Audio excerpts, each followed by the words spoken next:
Lepo pozdravljeni v oddaji 7. Nedeljski referendum o arhivski noveli ni uspel zaradi premajhne udeležbe volivcev.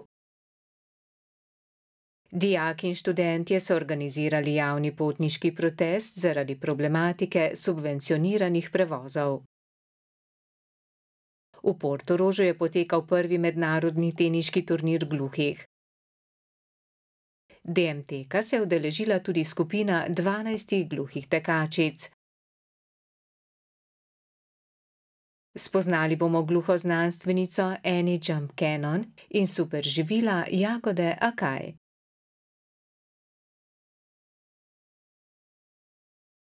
Ostanite z nami.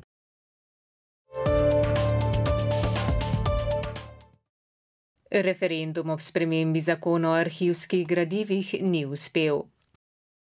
Vsega skupaj je glasovalo le slabih 12% volivk in volivcev.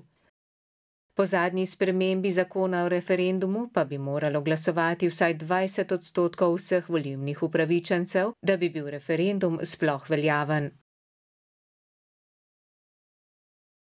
Večina je sicer glasovala proti uveljavitvi sprememb obstoječega zakona o arhivih, vendar premalo, da bi se njihova zahteva uveljavila.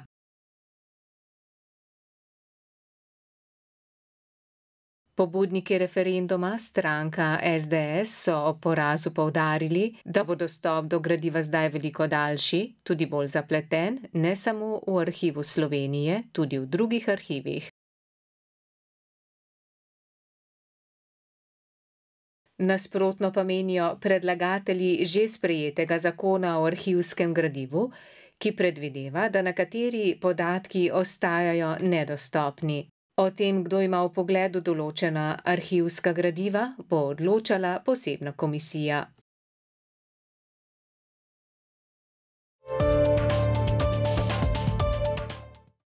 Študentska organizacija Slovenije je v sodelovanju z dijaško organizacijo minuli teden pripravila javni potniški protest. Zahtevali so takojšnjo ureditev sredstev za subvencije za prevoze do konca koledarskega leta. Podpredsednik dijaške organizacije Matjašič je pojasnil, da povprečna subvencionirana vozovnica stane okoli 25 evrov, nesubvencionirana pa okoli 150 evrov. Vlada je v naslednjih nekaj dneh s prerazporeditvijo sredstev iz drugih ministrstev vendarle uspela zagotoviti manjkajočih 13 milijonov evrov, potrebnih za subvencioniranje prevozov do konca letošnjega leta. Obstaja pa možnost, da bodo dijaki in študenti z novim šolskim letom ostali brez subvencij in bodo morali za vozovnice plačati tudi po 100 evrov mesečno ali več.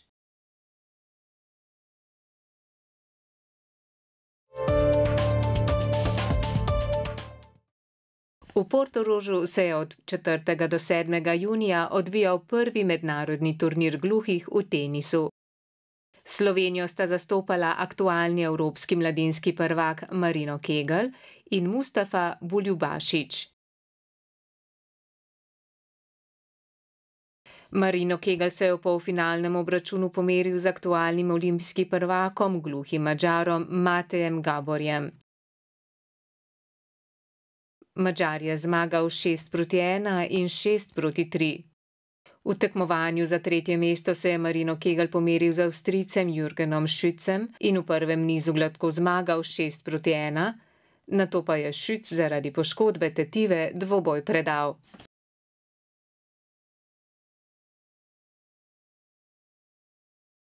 V finalu sta se pomerila Mate Gabor in nosilec bronaste kolajne v dvojicah z olimpijskih iger gluhih v Sofiji, Avstrijec Robert Gravogel. Gabor je odlično nastopal vse do zaključka in na koncu z rezultatom 6-2 in 6-0 osvojil prvi mednarodni turnir gluhih v Portorožu. Mustafa Buljubašić je dosegal 7. mesto. Vsem iskrene čestitke.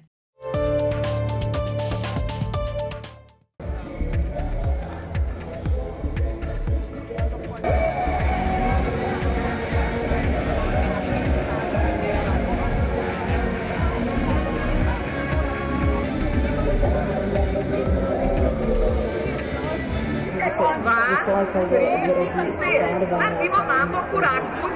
Prometno videno pravite na Brezovici pri osnovni šoli zaradi prireditve, kjer je veliko otrok, kako je s policisti? Imamo radar na Štajerski avtocesti A1 pred počivališčem Lopata meri proti Celju in pa na cesti Celje-Laško pri Gostilni. 85, 52,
Ok, zdaj pa imate reklamni spot, potem pa mislim, da je že skoraj v čas za prvi štart.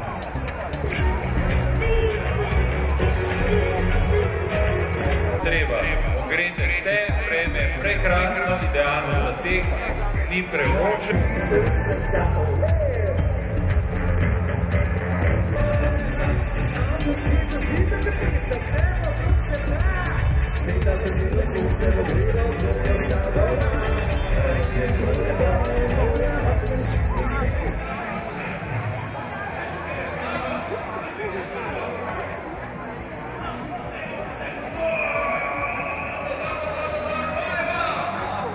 Do 40 minut. Ja, dekleta, če nas... V Indiji so v minulih 2 tednih ponovno odjeknile novice o grozovitih posilstvih mladih deklet. Svetovna javnost se je najprej zgrozila ob novici posilstva in umora 2 deklic, starih 12 in 14 let. Dekletje je več moških najprej brutalno posililo, potem pa so jo obesili na bližnjem drevesu. Nekaj dni kasneje je podobno usodo doživelo še eno dekle. Po množičnem posilstvu so jo storilci prisilili v pitje kisline in jo nato zadavili. 4. primer umora se je zgodil, ko se je neko dekle poskušalo ubraniti pred posilstvom, pri tem pa so jo napadalci ustrelili. V Indiji se posilstvo zgodi vsakih 21 minut. Zaradi kasnega sistema družbene ureditve, kjer prehod med sloji ni mogoč, za tiste iz višjih družbenih slojev veljajo tudi druga pravila. Policija v večini primerov posilstva ne želi preiskovati. Številni primeri ostanejo neprijavljeni. Podobno se obnaša tudi indijska oblast. Zadnja sporna izjava je dvignila precej prahu, ko je eden od ustavnih pravnikov za medije izjavil, da posilstvo včasih ni sprejemljivo, da pa so tudi primeri, ko je upravičeno.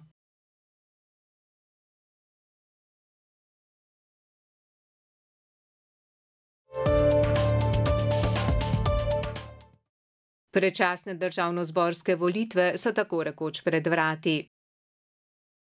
13. julija bomo volivke in volivci izbrali kandidate strank, ki nas bodo zastopali v parlamentu. V primerjavi s parlamentarnimi volitvami iz prejšnjih let bomo tokrat lahko izbirali med nekaterimi političnimi novinci. V minulih dneh so se oblikovale kar 4 nove stranke. Zavezništvo Alenke Bratušek, Verjamem Igorja Šoltesa, stranka Solidarnost in stranka Mira Cerarja. Zaradi razdrobljenosti glasov na levici se nekatere stranke med seboj povezujejo za nastop na volitvah in tudi v primeru vstopa v parlament. Za glasove volivk in volivcev se potegujejo tudi na desnici, kjer izrazito prevladuje SDS z močnim volilnim telesom, torej veliko in trdno podporo volivcev. Presenečenje tega tedna pa je menjava na vrhu lestvice strank.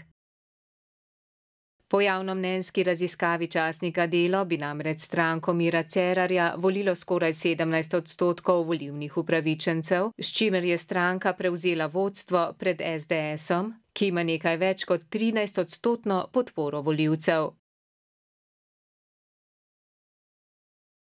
Na vrhu lestvice najbolj priljubljenih politikov je predsednik svoje stranke Miro Cerar prehitel predsednika države Boruta Pahorja. Odhajajoči predsednik Državljanske liste Gregor Virant se z lestvice poslavlja, nanjo pa se vračata Janez Janša in Zoran Janković.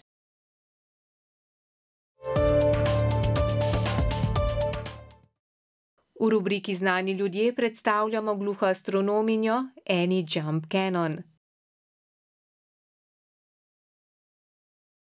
Rodila se je 11. decembra leta 1863 v mestu Dover v ameriški zvezni državi Delaware. Zaradi škrlatinke je med študijem fizike in astronomije skoraj popolnoma oglušela. S pomočjo analize svetlobe, ki nam pove kemično sestavo in temperaturo zvezd, je na inovativen način v 7 kategorij razvrstila kar 500 tisoč zvezd, kar je največ v zgodovini raziskovanja vesolja. Odkrila je tudi 300 novih. Leta 1901 je objavila svoj prvi katalog, 9. maja leta 1922 pa je njen način razvrščanja sprejelo tudi Mednarodno združenje astronomov, kjer je delala kot prva ženska raziskovalka v zgodovini združenja. Je prva prejemnica častnega doktorata na Oxfordu. Razglašena je bila tudi za eno najpomembnejših Američank vseh časov. En je uspelo včasih, ko ženske v astronomiji niso mogle priti dlje od mesta asistentke. Njena vztrajnost je prislužila mesto med zvezdami sodobne astronomije.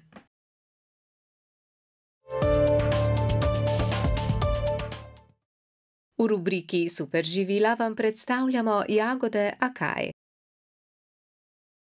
To so črni plodovi, ki rastejo na visokih palmah v Južni Ameriki.